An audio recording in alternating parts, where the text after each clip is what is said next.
Thank you, everyone.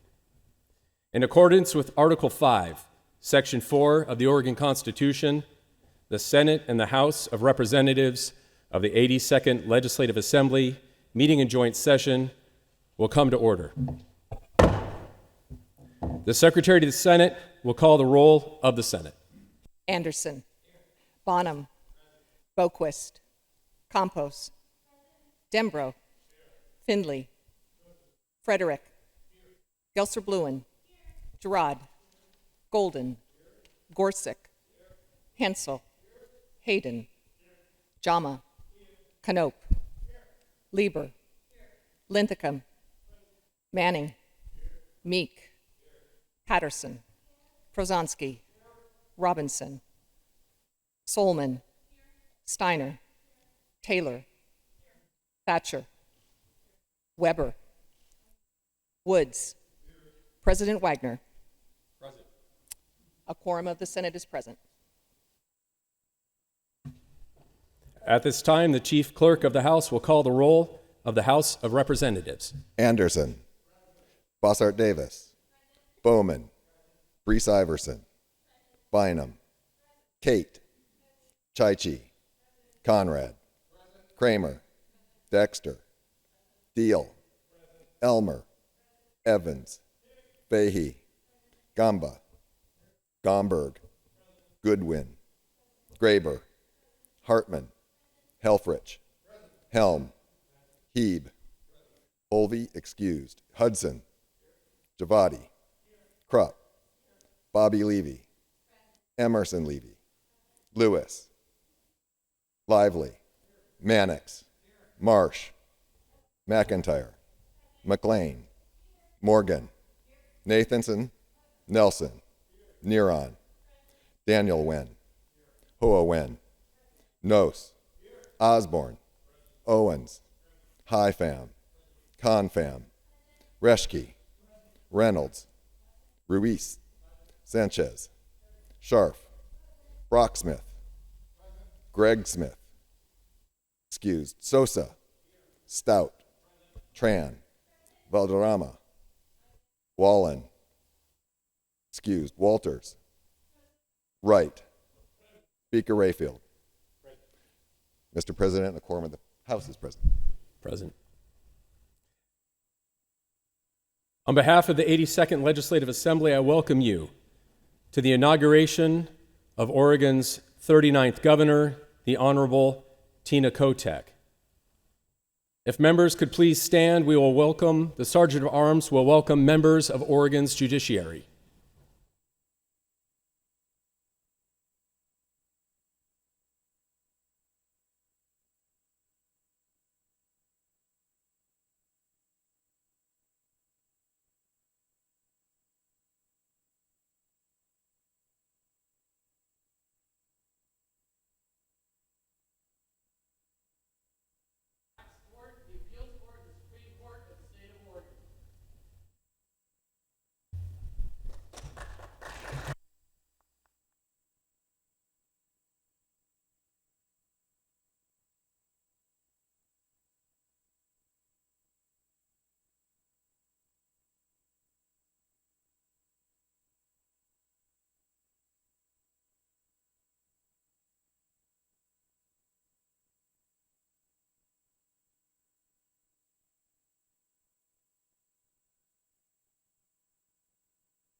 If members could please remain standing, we will recognize some distinguished individuals with us today.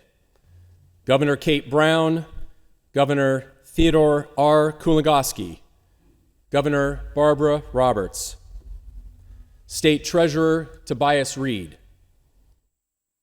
State Attorney General Ellen Rosenblum, U.S. Senator Jeff Merkley, tribal leaders Doug Barrett, Cheryl A. Kennedy, Kathleen George, Bonnie Peterson, Kat Brigham, Corrine Sams, Jonathan W. Smith Sr., Delvis Heath, Brenda Mead, John Ivy, Carla Keene, Michael Rondo, Gail Hatcher, Lalani Wilson.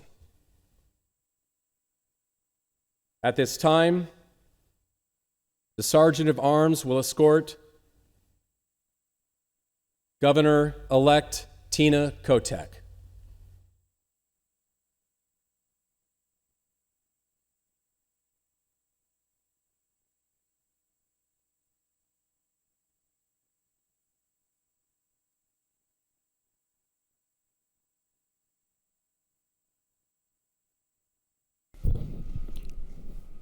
Mr. President, the Governor-elect of the state of Oregon, Tina Kotek.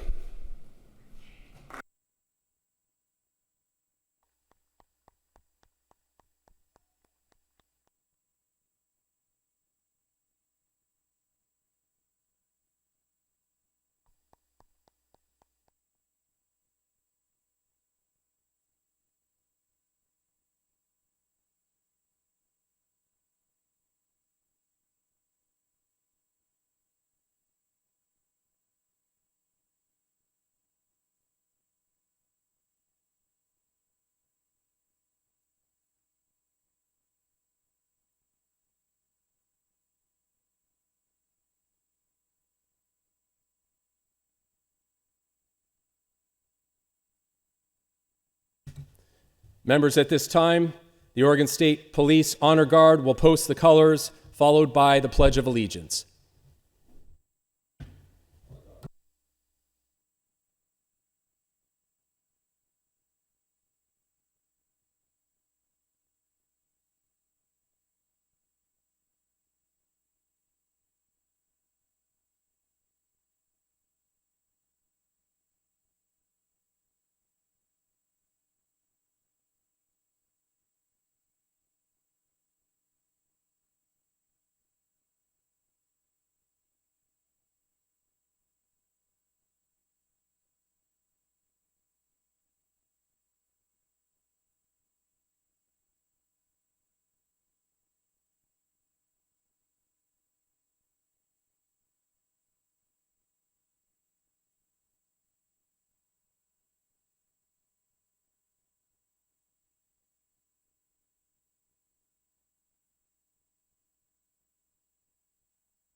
I pledge allegiance to the flag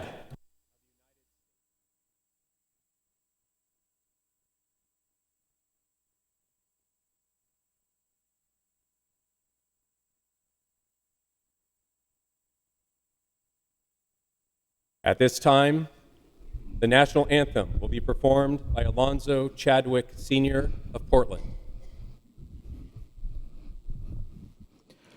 Oh, say, can you see by the dawn's early light what so proudly we've hailed at the twilight's last streaming, whose broad stripes and bright stars through the perilous fight for the ramparts we watched were so gallantly streaming, and the rocket's red glare, the bombs bursting in air, gave truth to the night that our flag was still there. Oh, say, does that star-spangled banner yet wave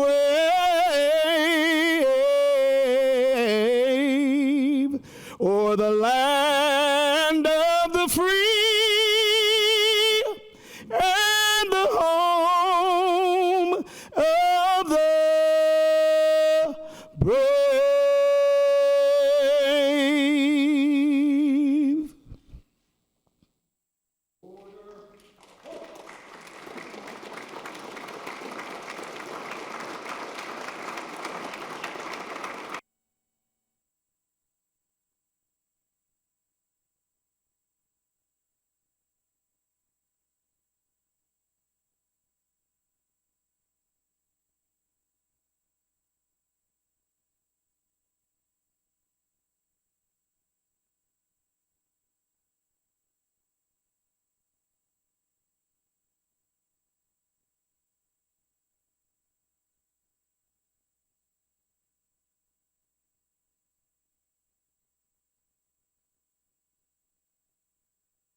Please remain standing. The invocation will be presented by Senior Rabbi Michael Z. Kahana, Congregation Beth Israel of Portland.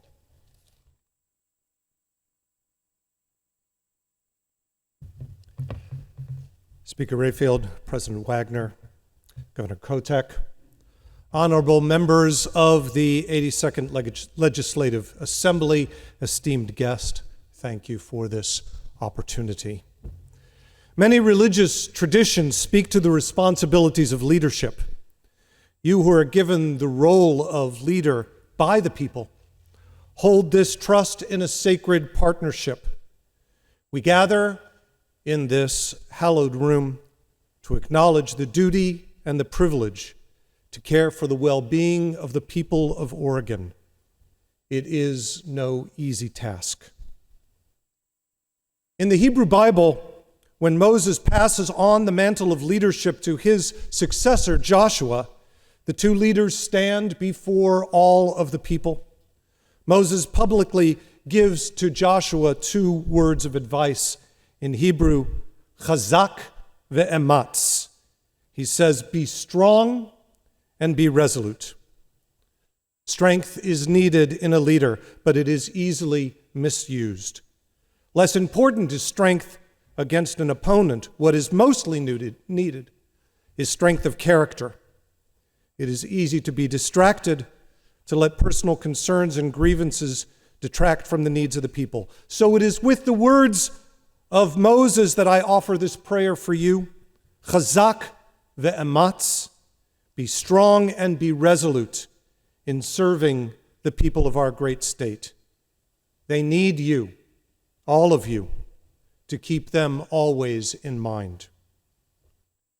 Moses' words are echoed in the Jewish tradition when we finish reading a book of Torah, as we did last Sabbath, and move on to a new book in this coming Sabbath. And when we close the Holy Scroll, we say to everyone assembled, Chazak, Chazak, v'nit chazek. Be strong, let us strengthen each other. Strength only comes about through unity. We are only strong, we are only resolute when we are together. Like Moses and Joshua, we stand today before all of the people and acknowledge that the responsibility is to them. They need resolute unity. And so in this sacred assembly, I offer this prayer.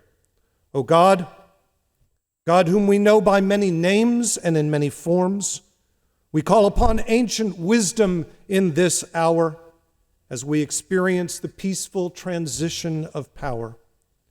We pray for all those given the sacred trust of the people. Together we pray for the success of our new governor and all of those taking leadership roles. May they be strong and may they be resolute in keeping the needs of the people foremost. We pray that those given this responsibility can strengthen one another, that we can work together in unity of purpose to help those in need. There is much suffering in our world and in our state, and the path forward is not always clear. The task can at times seem to be too great, but with divine inspiration we can be strong, and we can be resolute, and we can find unity. May your presence, O God, give guidance and purpose in the great task ahead, and may all the people say, Amen.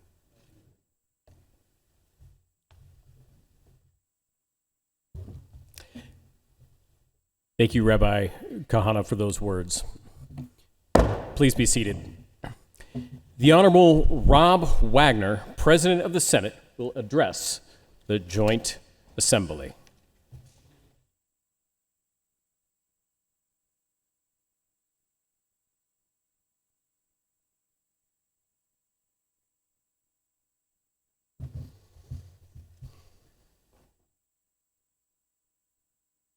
To the Governor, our Chief Justice, Mr. Speaker, Senators, Representatives, our federal delegation, tribal governments, our professional and amazing staff, and family and friends who are watching and who are gathered here today. Let's just reflect on that for a few seconds. Gathered here today. What a blessing, and what a celebration. You know, this is such a handsome group. What if you all indulge me? You guys okay if I just take a selfie real quick? 1 second.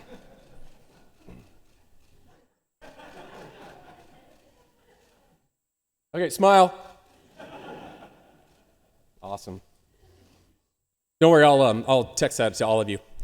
I have 4 Gen Z children who will for sure mock me if I try to curate my own selfies and they don't meet their standards.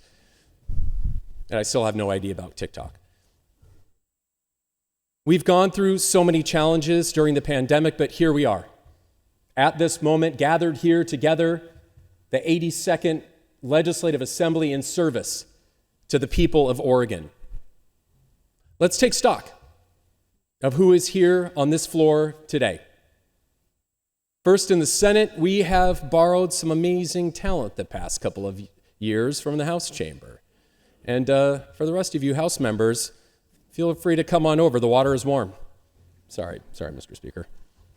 But still, 8 of our 30 senators haven't been to an in-person joint session. In the House, 40 of your 60 are brand new or haven't been in present form in a joint session before. From the outside, folks might say this presents a challenge. I say it's an amazing opportunity. We get to hit refresh and question how we have always done things. Just because it's the way it has always been done doesn't mean it is the way that it has to be done. And who are we? Who is here? As I've learned your stories and how you find your way to legislative service, it is absolutely incredible. Just let me give you one example. My state representative and my good friend Daniel Nguyen, part of an historic movement in the history of this country for Vietnamese representation. And we celebrate diversity in all ways: age, experience, race, gender, personal background, and professional life. We have returning veteran legislators, and we have a whole new cadre ready to offer their ideas, their knowledge, and their perspectives on a vast range of policy and budget challenges. We have leaders from across Oregon ready to make progress, from Aloha to Athena to Ashland, from Kaiser to King City to Klamath Falls, from Tillamook to Troutdale to the Dalles, focusing on our common purpose to be of service to Oregonians. In the last 2 sessions, the Oregon Legislative Assembly, in partnership with our governor, has a proud legacy of accomplishment. But we were removed from a cornerstone of the rich legislative experience.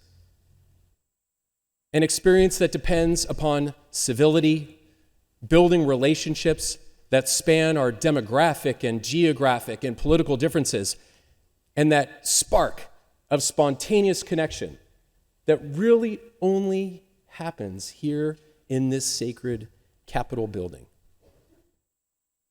I have revered this institution for half of my life.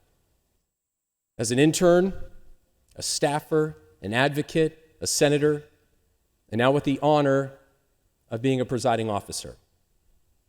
I'm thrilled to have had the chance to work more closely with each of you in our democratic process.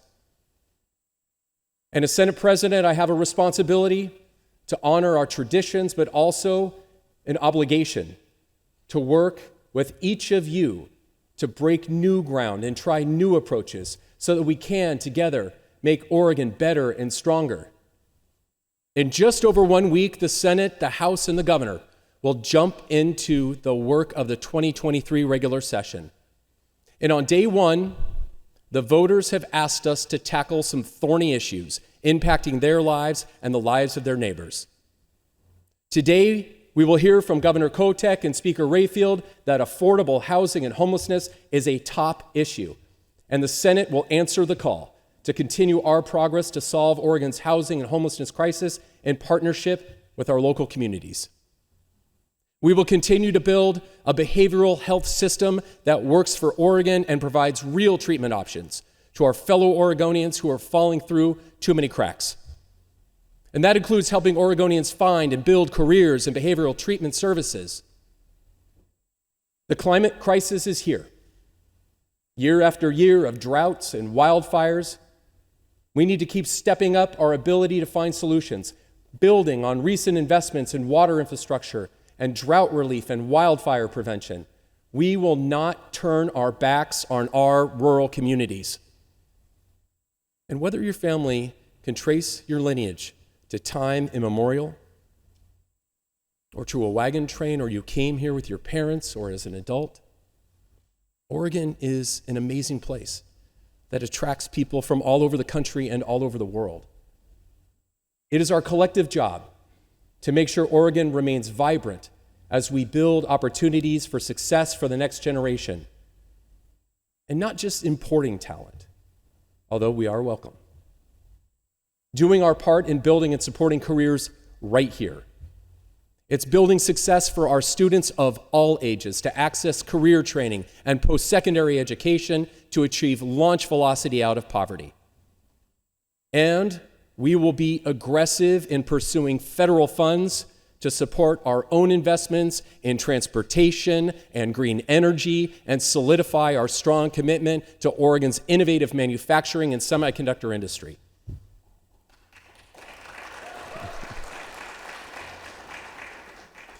We need a pipeline not just to a job, but to careers in high-needs fields of nursing and education and childcare, and providing support to our seniors and disabled Oregonians. Finally, there are 3 fundamental principles that I will use to approach this work. First, my door is always open, so House members, please come over to our side of the building as well.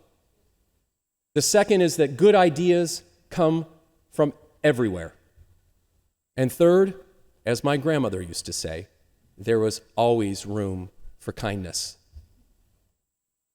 And whether you've served for over 2 decades or just going on a little over 2 hours, I admire and respect your dedication to Oregon. I look forward to serving with you and to honor your service in the 82nd Legislative Assembly. And thank you to Governor Kotek for stepping up and serving the state. Thank you.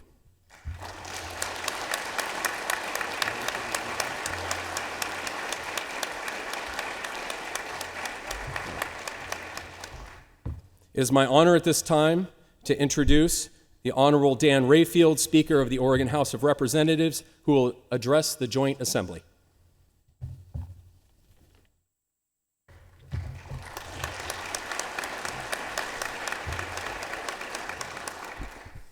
Thank you. It is absolutely wonderful to be back in the Capitol with all of you. Growing up, my dad was larger than life. Part of this was growing up in a military family. He was a colonel in the Air Force Reserves, and this played a significant role in our lives. Much like being a legislator plays an oversized role in all of our lives.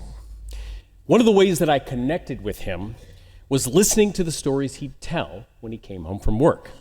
And one of these stories has stuck with me. It's this story that keeps popping into my head as I've been thinking about the importance of our collective leadership entering this session. As with every weekend my father was on duty, he came home dressed in his uniform. He was standing in our kitchen, decompressing, during that awkward period between changing your clothes and eating dinner. And in a matter-of-fact tone, he told us about an accident that had happened earlier that day.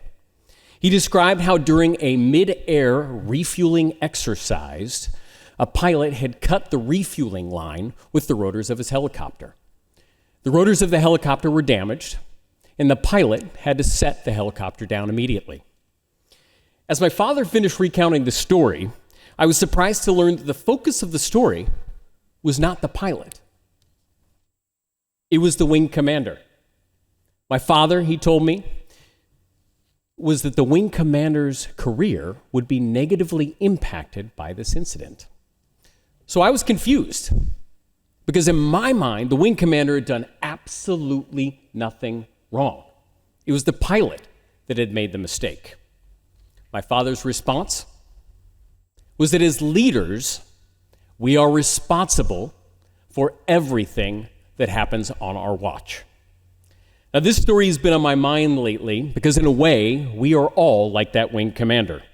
All of us are united as a part of a team that is collectively responsible to solve our community's greatest challenges and seizing on the unprecedented opportunities facing our state right now.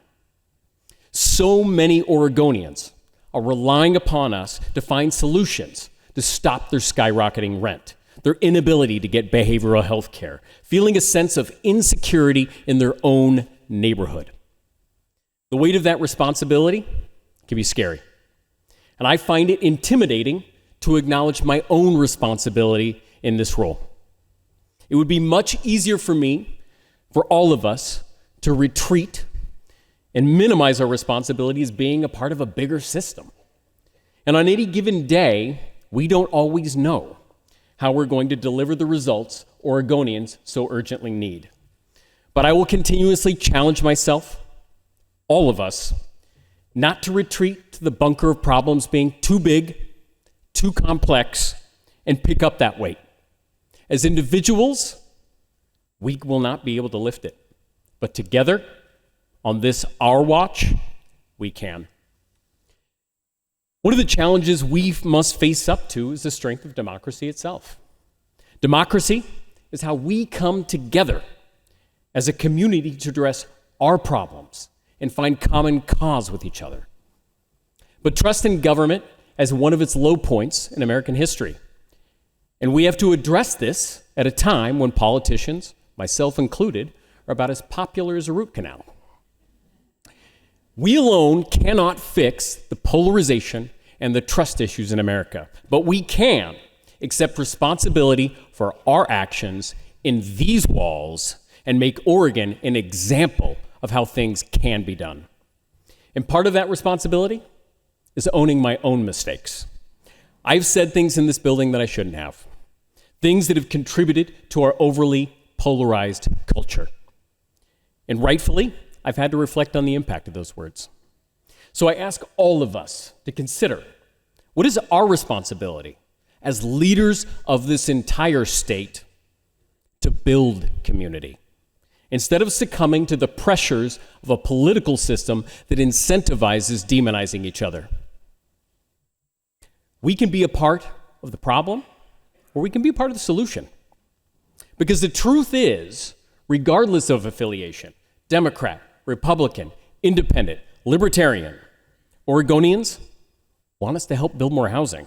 They want to be safe in their communities. They want a better education system, and they want better support to people struggling with mental health and addiction crises. It's why I'm calling on us to deliver on a package of housing investments during the first 60 days of this session. Oregonians have called out for fast, decisive action to fix this crisis, and we have to deliver. Taking decisive action on this and other issues Oregonians care about most is how we strengthen democracy. It's how we begin to change the public perception of the work that we do here in this building. All too often, we look back at a session and we focus on the problems that we faced. When we look back on this session, I want it to be remembered as the session that we seized unprecedented opportunities and helped government deliver on its promises. And I believe we have genuine opportunities. We have an opportunity to improve housing supply, provide supports to those that are houseless, create pathways to home ownership, ensure historic investments that we have made in housing, behavioral health, addiction services are making an impact on the ground. We have an opportunity to draw down millions of federal dollars for the semiconductor industry that will put people into working family jobs 10, 20, 30 years from now and lift future generations of Oregonians out of poverty. We have an opportunity to support investments in water that both improve ecology and support our agricultural industry that makes up more than 12% of our state's gross product. And there are many more opportunities this session. Now, I do not want to suggest that every moment of this session is going to be unicorns jumping over rainbows. We're going to have differences. We're going to have challenging conversations. And you know what? That's okay. In fact, we should expect them. We should encourage them, because when done respectfully, it is the hallmark of an effective democracy. We'll be taking action to improve reproductive health care. Too many Oregonians travel more than 300 miles to find a provider to find life-saving care. We'll be taking action on a series of measures to prevent gun violence. My son was 1 year old on the horrific day of the Sandy Hook tragedy. He has only known a world where these type of events are not unimaginable. They are commonplace. And I want to acknowledge that it is not going to be easy for everyone in this building to take up these issues.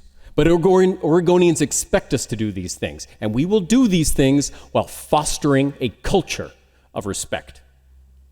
How we treat each other matters. And it's going to be hard, it's going to be tedious, but that's what democracy in action looks like, and it is worth it. I'll close by telling you how I got involved in this work. I was 19 years old. I was looking for direction in my life. And I found it when I learned about an opportunity to gather signatures for campaign finance reform. And on my days off from community college and working at the mall, I stood outside a grocery store. And anyone who's done this work, they know how tedious and they know how tiring it is. But I was excited about the work because I believed, and I still believe, that getting money out of politics is foundational for our democracy. And I expect each and every one of you have had an experience like this. There was some issue, some candidate, some event that sparked something inside of you to say, I want to do this work. And it was a powerful enough motivator that you made this commitment to serve, knowing the sacrifices it will mean for you and your family. And I do not take those sacrifices lightly. My son Adam is now 11. And while I will never complain about my opportunity to sit here and do this work on behalf of Oregonians, I know that he and my wife Amanda would like to see me a bit more. It's why I'm so focused on how we treat each other and that we assume good intent in each other's actions. I will do everything in my power to earn and maintain your trust in me as a leader. Because while we did not individually cause the problems facing Oregon today, we have a collective responsibility on our watch to fix them. In that spirit, let's get to work.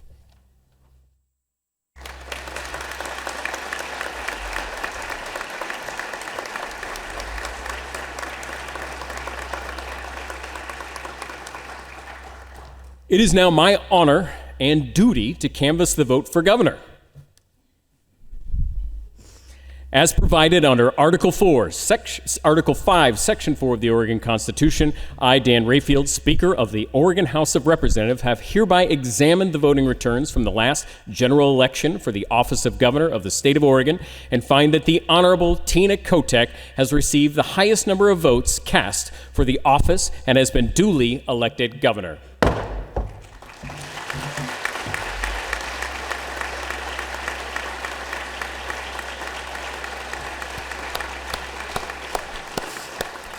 I invite the Honorable Tina Kotek to take her oath of office before the Joint Assembly. The Honorable Megan A. Flynn, Chief Justice of the Oregon Supreme Court, will now administer the oath of office to the Honorable Tina Kotek, Governor of the State of Oregon.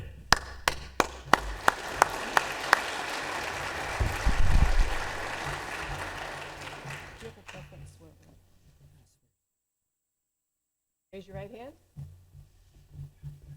I, Tina Kotek, I, Tina Kotek, do solemnly swear do solemnly swear that I will support the Constitution that I will support the Constitution of the United States of the United States and the Constitution and the Constitution of the State of Oregon, of the State of Oregon, and that I will faithfully and that I will faithfully discharge the duties of governor discharge the duties of governor according to the best of my ability. according to the best of my ability.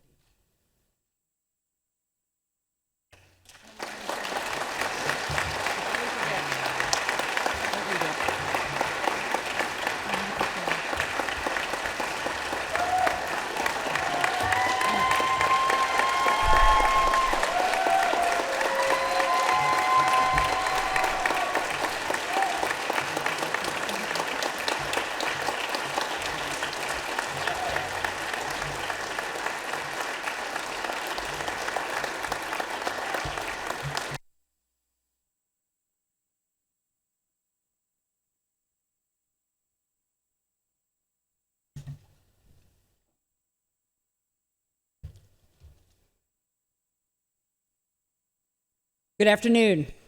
It's wonderful to see you all. Today is a day to recognize everyone who voted in last November's election. For the first time ever, Oregon had the highest voter turnout rate in the nation.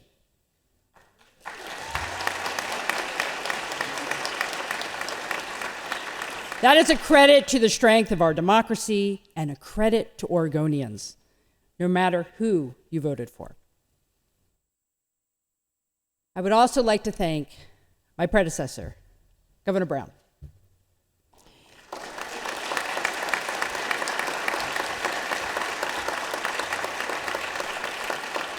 In addition to leading our state through very difficult times, you led with a deep love for our state and compassion for everyday Oregonians. Thank you for your public service, Governor Brown.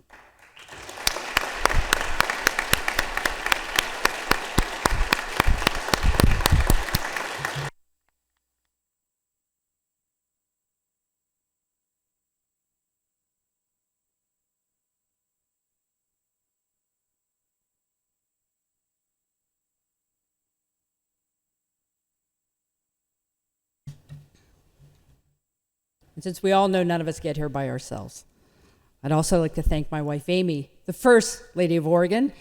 Thank you, my love, for your support.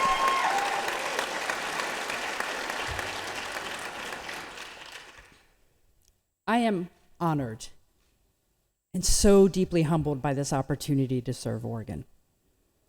For me, this job will mean waking up every day with a mission. My mission, simply put, is to deliver results for Oregonians, to take on our biggest challenges and make things better. You know, it's a simple idea, making things better, but as we all know, a difficult thing to achieve. So today, in my first remarks as Oregon's governor, I want to talk about this possibility, the possibility to be a force for positive change. My sense of what this possibility means has evolved over the course of my life, and I imagine many of you can relate to that. My grandparents were immigrants. My parents were proud first-generation Americans who believed in hard work and being engaged in their community. My mom, her name was Florence, volunteered at the library in my elementary school. After he retired, my dad, Jerry, volunteered on the local school board, not the school board, the zoning board. They did what they could to make things better for our family and for our community. When I was in my 20s, I fought for domestic partnership benefits for faculty and students at the University of Washington. That was a positive change for couples who had been denied for too long the dignity and respect everyone deserves. And when I moved back to Oregon, I found my calling as an advocate for others.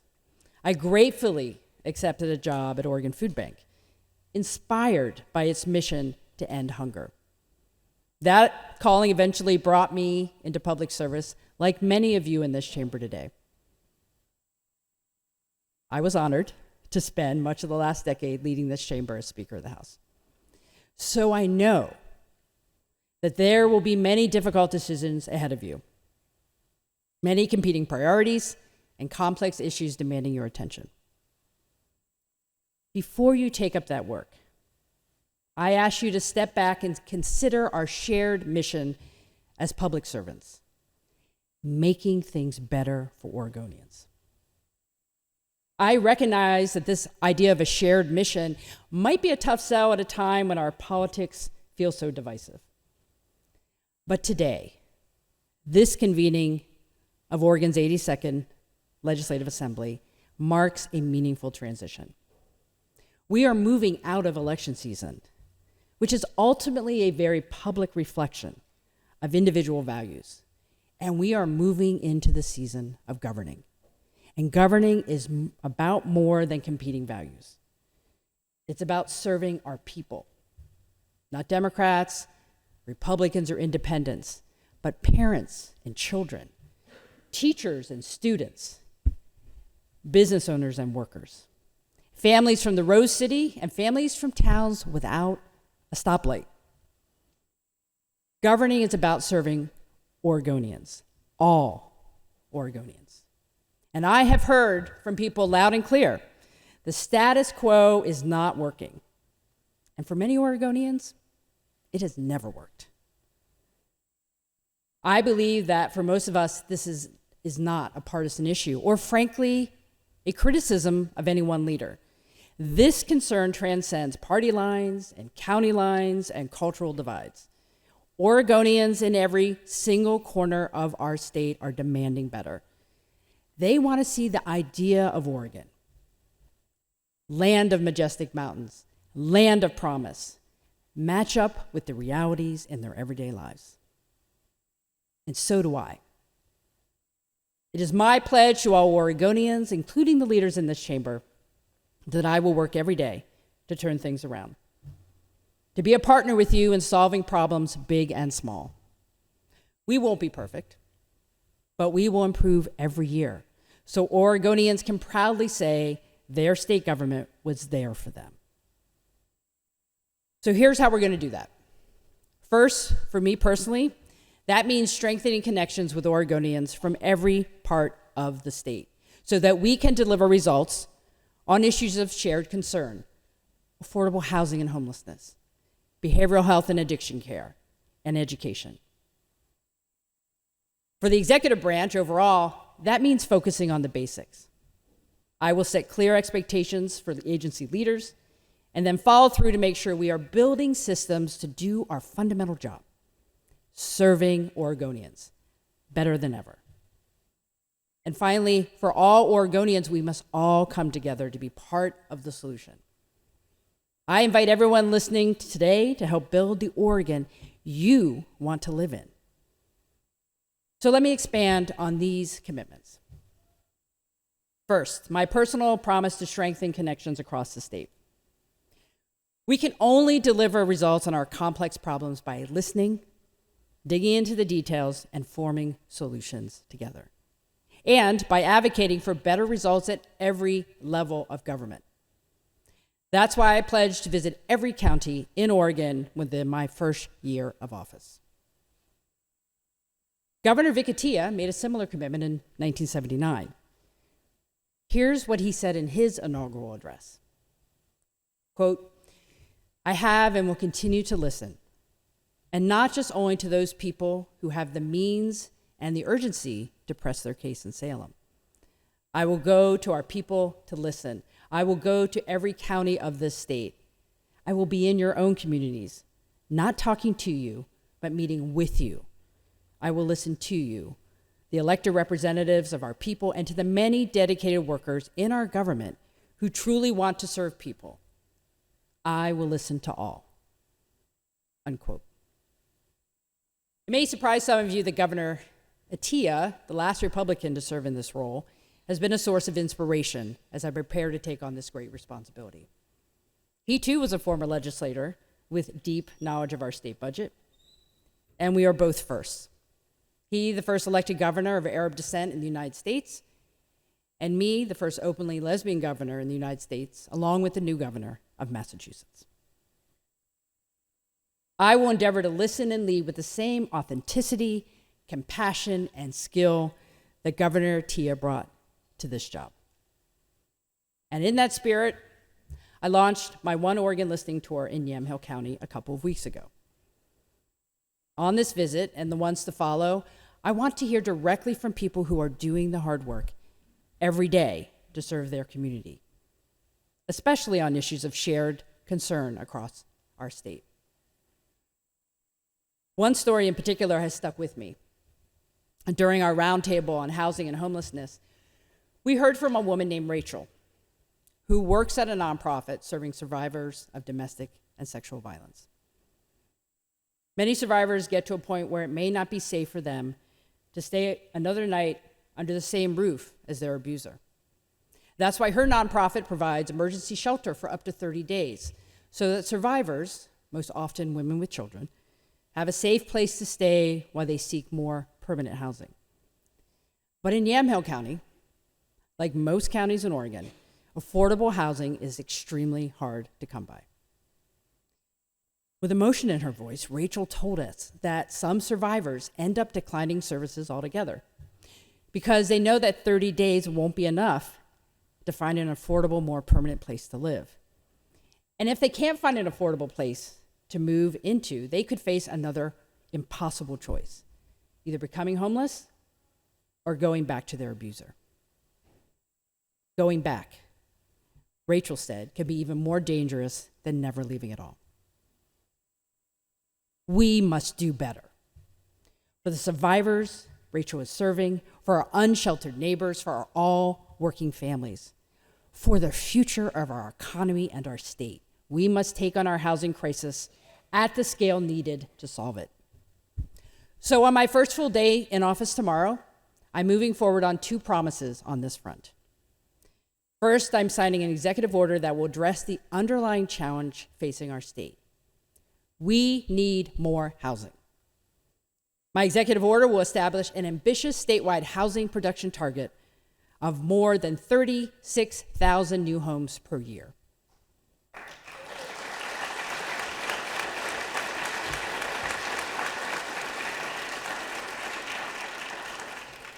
And people, that's an 80% increase over recent construction trends. Building more housing is key to creating healthier and safer communities and supporting economic growth. I look forward to bringing comprehensive recommendations to this body as soon as possible. Second, I am declaring a homelessness state of emergency.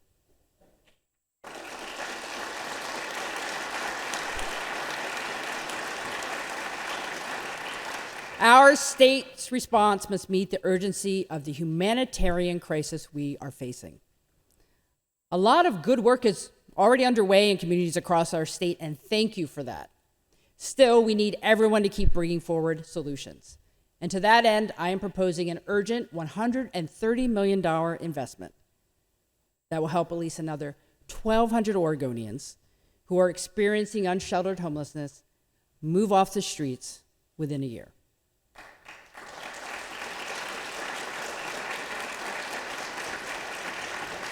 And I am urging you as leaders to start the legislative session by taking up this investment package as soon as possible. And believe me, this is only the first step. I look forward to building on this emergency investment with a comprehensive housing and homelessness package by the end of this session. Together, we can act with the urgency people across our state are demanding. Bold ideas, concrete solutions, disciplined follow-through. That's how we can deliver results. The second big thing I'm committed to so we can turn things around is increased accountability in state government. This week, I am delivering a new set of expectations to the leaders of every state agency. We need to focus on the basics. And as we do that, I want to acknowledge the incredible strain that the pandemic has put on our state government. Our systems have been stress tested under extreme pressure and showed us where we can and must do better. I'm directing agency leadership with my support to prioritize customer service. That means being more efficient, more effective, and creating systems that will empower the state's 42,000 public servants to deliver for Oregonians. So many state employees are working incredibly hard to do their jobs, but struggle because of unnecessary bureaucratic barriers or outdated systems that do not meet the challenges of the day. So whether you're going to the DMV, applying for a permit, or starting a new business, our job is to make things work as efficiently as possible. And when your community or your family is facing a crisis, our job is to provide the tools that you need, not barriers that make things harder.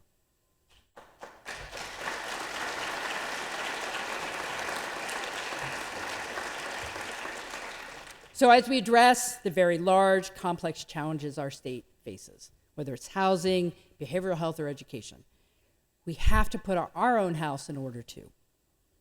My administration will work hard every day to ensure that you have improved access to services when you need them. And finally, the last commitment, and the big ask of all of you. Today, I ask all my fellow Oregonians to believe in our state and its future. We need you. The transformation, true transformation, will require each and every one of us to be engaged. And I hope you will hear my call for each of us to act as a force for positive change. We need you to be a part of the solutions that will make a difference in your life and in your community. As you know, this upcoming weekend is a weekend of service to commemorate the life and legacy of Dr. Martin Luther King Jr. This Saturday, my team and I are joining a community cleanup. We're excited to be out there, not just to pick up trash, but to be in community with each other, to stand shoulder to shoulder with neighbors doing the work and solving problems on the ground. So whether it's joining a neighborhood cleanup, volunteering at your daughter's elementary school, serving on a local planning board, taking a shift at your local food pantry, or staying up late for a few more constituent emails. That's making things better. And it will take all of us doing what we can to build the Oregon we want to live in. So I'd like to leave you with an idea of what this vision can add up to, with all of us working together to make things better. Imagine an Oregon where no one has to live in a tent on a sidewalk, where Oregonians seeking help for a mental health concern or a substance use issue can find and afford the support they need. Imagine an Oregon where every child has a safe place to receive a high-quality public education, and every working family has access to affordable childcare. And imagine an Oregon where everyone has financial stability and pathways to greater opportunity, where all Oregonians feel safe in their homes and communities. That's an Oregon worth fighting for. And today is a new beginning. I'm eager to get to work, and I hope you will join me. Thank you.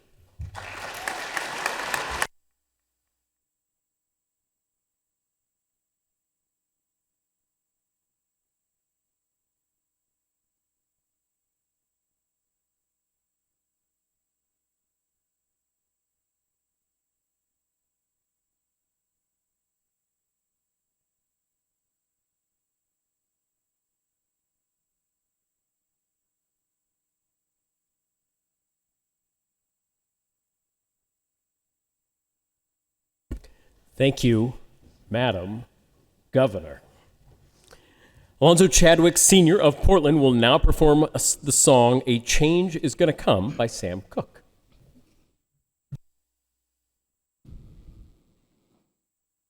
I was born by the river in a little tent.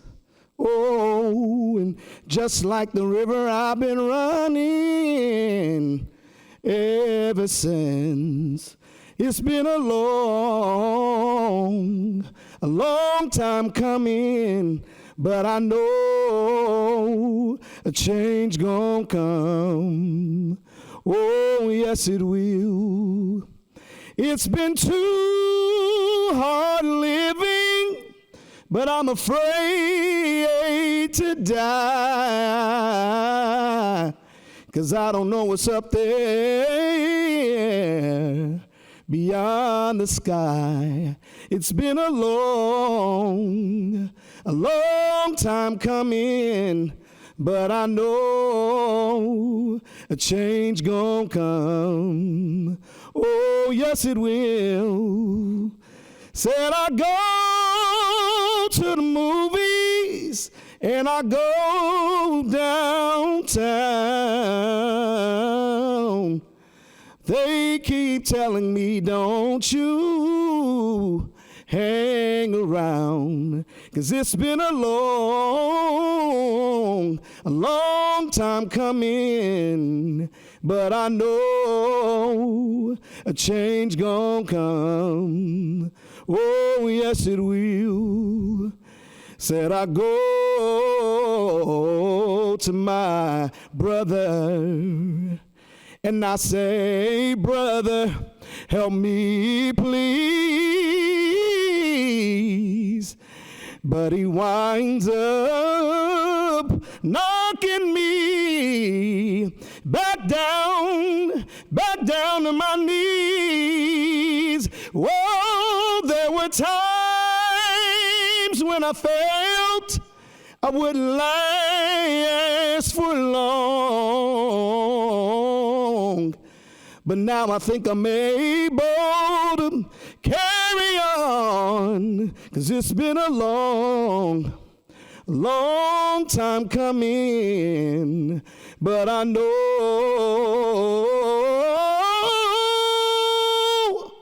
a change gonna come. Thank you.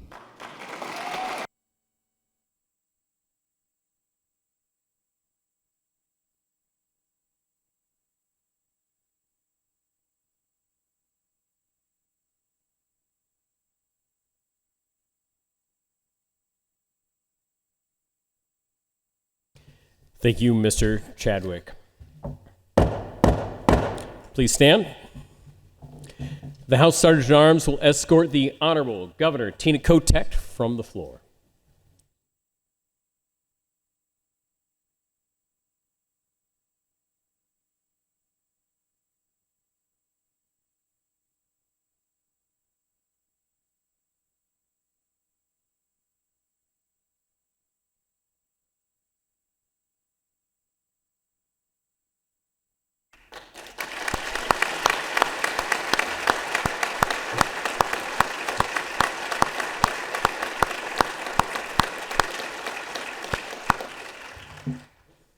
Please be seated. The House Sergeant at Arms will now escort the remaining dignitaries from the floor.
This is your fault, Governor. I want to thank everybody for their patience today and patience the entire session as this Capitol goes under the necessary construction to move us forward. If there is no objection, I will now declare the Joint Assembly adjourned.